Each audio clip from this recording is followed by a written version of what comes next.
So no E3 this year, just as there was no E3 last year or the year before that because of that million-strong deadly global pandemic thing that people got weird about for some reason. There might be one next year apparently, but who knows what form it'll take. Could end up being digital only or just end up as a get-together in a Holiday Inn. And this is going to sound weird coming from me, but I miss it. I miss E3. Or at the very least I think I preferred it to the ramshackle not E3 thing we seem to have now, when the big boys just put out live streams of all the trailers for new games you'll be able to play this year, and by this year we mean after 4 or 5 years of delays. It's easy to talk shit about E3. I know, because I've done it so much over the years. I think most people don't see much difference between E3 times then and the pseudo E3 times of our present hell. For the people at home, it was always nothing more than a new raft of trailers on YouTube and lots of nerds getting overexcited. That was certainly my perception of it before 2019. Whenever it was time to do my E3 ZP, I'd just look for a nice dry itemized list of everything that was announced and go watch all the trailers back to back. I couldn't stomach watching any of the presentations to hear a load of whiffle from nervous developers, out-of-place celebrities, and suits with the beaming confidence of total psychopaths. It felt like it was all just a big shower cam session for the big publishers to come on and soap up their genitals right in our faces. But my attitude changed in 2019, for the simple reason that that was the first time I attended E3 in person. And I was expecting the worst. I was scheduled to interview John Romero at one point, and who knew what the fuck that guy would do to me the moment he had me alone in a room. And knowing I would finally be at ground zero of the usual hype blastathon, I assumed it was generally going to be an exhausting pain in the arse. I was warned ahead of time by my colleagues that it was probably going to be an exhausting pain in the arse. And when the first day came and I met up with the rest of the crew on the ground, we all commiserated each other on what an exhausting pain in the arse we were in for. And you know what, viewers? It was an exhausting pain in the arse.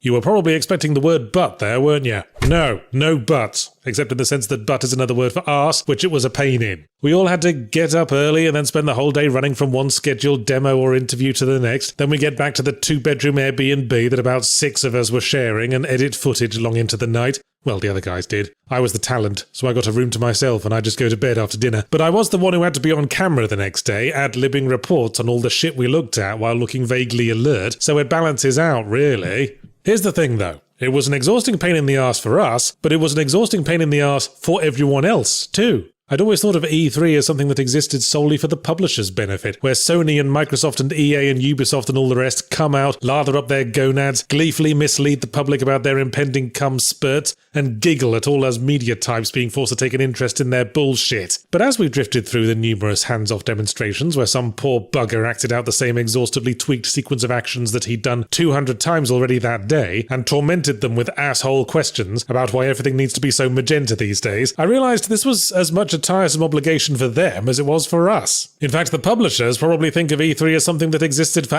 the media's benefit. We'd sit there on our spotty behinds and command them to come out and cavort for our pleasure, bitching about them if their efforts don't sufficiently amuse. There's a reason why Nintendo stopped showing up to do an on-stage presentation, and Sony seemed to be following suit in 2019. They would much prefer to stay home and just do the pre-recorded announcement stream thing, because then they have all the power. They can broadcast carefully edited footage from their home turf at their own leisure, and don't have to risk heckles from smarmy twats. E3 was an equalizer. All the publishers had to come out to neutral ground at this specific place and this specific time, and they bloody well better have something to show for themselves or everyone will think they're dicks. That meant relinquishing a certain amount of control. Their tech might fuck up at their live presentation. All the journalists will be there playing the demos they're trying to hype up and might realise they're a load of old tosh. Plus they had to do it alongside all the other big lads. It was a competition. The media were going to unofficially declare one of them the winner, so infighting could be stoked. You'd get those wonderful moments like when Microsoft showcased the Xbox One, and how it would only work if you kept it online 24/7, let it send pictures of your family to the FBI, and how you could swap games with your friends with all the ease with which one emigrates to the US from a Middle Eastern country. And then Sony came out and dunked all over their big fat consumer hate machine. It wasn't just big knobs announcing stuff, it was a conversation, a big melting pot of obligation and resentment.